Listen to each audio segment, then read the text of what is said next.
Welcome to Aishu food vlogs. ఇవాల్టి మన recipe వచ్చేసి ఇడ్లీ విత్ పాయ. చాలా సింపుల్గా పాయ తయారయ్యే విధానం చూద్దాం రండి. ముందుగా ఒక ప్యాన్ పెట్టుకొని స్టవ్ వెలిగించుకుందాం. ఆయిల్ వేసుకుందాం. నిమ్మకాయ ఉప్పు వేసి బాగా కడిగి పెట్టుకున్న కాళ్ళని వేసుకుందాం. సాల్ట్, తగినంత పసుపు,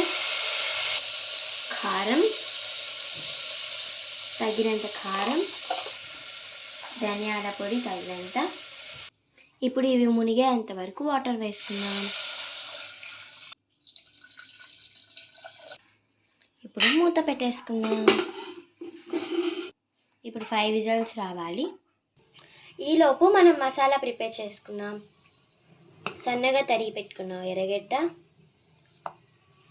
తెల్లగడ్డ, అల్లం, టమాటోస్, జీడిపప్పు, కొబ్బరి, గసగసాలు కడిగేసి నానబెట్టి వేసుకోవాలి. ఇప్పుడు దీన్ని మనం పేస్ట్ చేసుకుందాం. చూసారా, ఇలా పేస్ట్ చేసుకోవాలి. ఈలోపు స్టవ్ పైన ఒక ప్యాన్ పెట్టుకుందాం. ధనియాలు 2 టేబుల్ స్పూన్స్,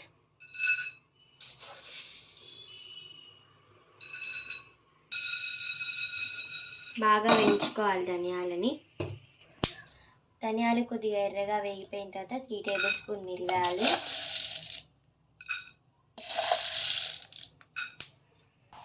ఇలా రోస్ట్ అయిపోయిన తర్వాత స్టవ్ ఆఫ్ చేసుకొని చల్లారబెట్టుకుందాం. ఇప్పుడు ఇవి చల్లారిపోయాక ఒక మిక్సీ జార్లోకి తీసుకొని పౌడర్ చేసుకుందాం. ఇప్పుడు విజిల్ అంతా తీసుకొని కుక్కర్ మూత ఓపెన్ చేసుకొని చూడండి,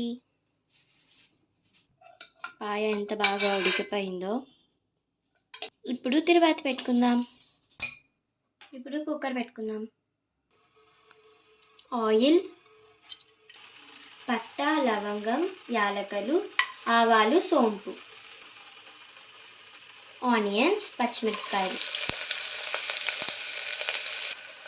కరివేపాకు,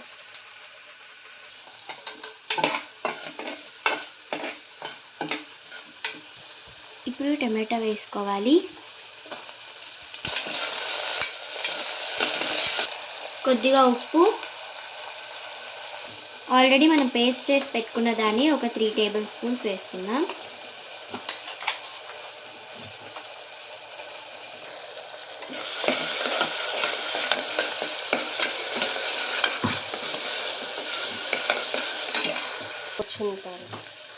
ఆయిల్ ఇలా పైకి వచ్చిన తర్వాత మనం ఆల్రెడీ ఉడకపెట్టుకున్న ఈ కాళ్ళని వేసుకుందాం విత్ వాటర్.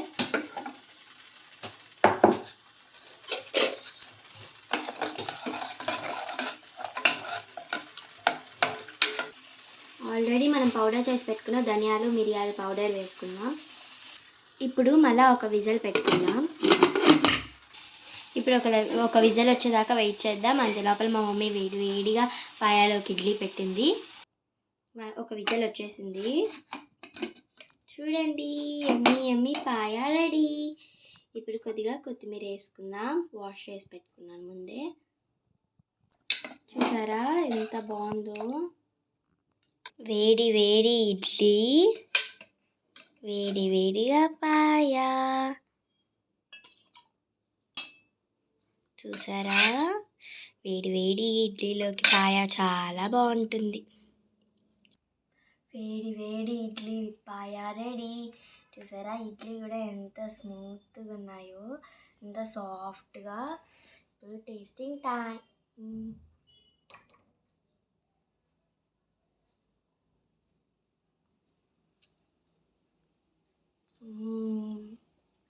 చాలా బాగుంది. ఇడ్లీలు చూసారు ఎంత మెత్తగా ఉన్నాయో. మీకు కనుక ఈ రెసిపీ నచ్చినట్టయితే మా ఛానల్ని like, share and subscribe. Thank you for watching.